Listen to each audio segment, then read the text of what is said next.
สบายดีเมื่อนี้นกจะมาแนะนำวิธีกินซูเนาะสำหรับทานซ้ายที่มีปัญหาเรื่องสมรรถภาพเนาะยาเฝ้าเรือนพานเนาะซูซอยปัญหาเรื่องสมรรถภาพโดยกงเลยเนาะจะมีวิธีกิน2วิธีก็คือถ้าภัย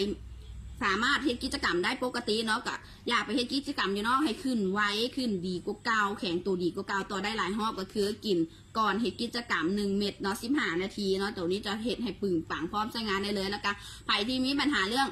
บ่อึดบ่ทนขึ้นซ่าออกไว้เสื่อมสมรรถภาพเฮ็ดเวียกหลายบ่มีอารมณ์เฮ็ดกิจกรรมกับเมียกับแฟนบ่ว่าจะเฮ็ดเวียกอยู่น้ำคอมน้ำเครื่องจักรน้ำไฟฟ้าน้ำหงจักรโรงงานน้ำบ่อหินบ่อคำครับรถหลายเนาะตัวนี้จะบั่นทอนสมรรถภาพเฮาเนาะแล้วก็กินเหล้าสูบยาหลายคือกันเนาะจะเฮ็ดให้บ่มีอารมณ์เฮ็ดกิจกรรมกับเมียกับแฟนเนาะแนะนำไปกินเป็นวิธีที่2ก็คือกินบำรุงฟื้นฟูเนาะมื้อละเม็ดก่อนนอนติดต่อกัน3 กั๊บถ้าให้อยากให้ใหญ่ให้ยาวอยากให้แบบว่ามีปัญหาเรื่องสมรรถภาพก็คือ6 กั๊บเลยเนาะติดต่อกันไปเลย6 กั๊บเนาะตัวนี้เห็นผลแท้เนาะแล้วกับหลายๆคนที่ถามเข้ามาว่านกฮู้ได้จังไหนว่ากินซูแล้วจะเห็นผลแท้เนาะอันนี้ผัวนกกินเบิร์ด4 กั๊บแล้วเนาะเห็นผลแท้แล้วก็เช้ากินตอนนี้ก็ยังปึงปังเป็น14-18อีกครั้งคือเก่าเนาะแล้วก็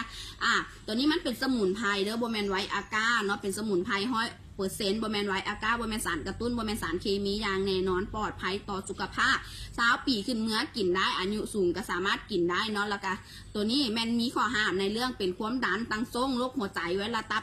เบาหวานเนาะแม่นห้ามกินเนาะตัวนี้กอง100,000 กีบเนาะอยากเป็นตัวแทนจำหน่ายกระทักมาเลยทีมนกขายดีขายปังเบิดทุกคนเลยเนาะบ่มีเครื่องข้างสต็อกเนาะอยากได้ของแท้สั่งซื้อน้ำตัวแทนที่มีบัตรนกสอบออนไลน์เนาะได้ของแท้100%เพราะว่าลูกค้านกที่แบบซื้อไปกินแล้ว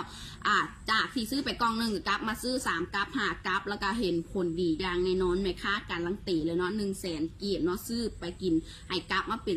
14-18อีกครั้งเนาะสั่งซื้อตามเบอร์โทรที่ขึ้นหน้าจอนี่เลยเนาะ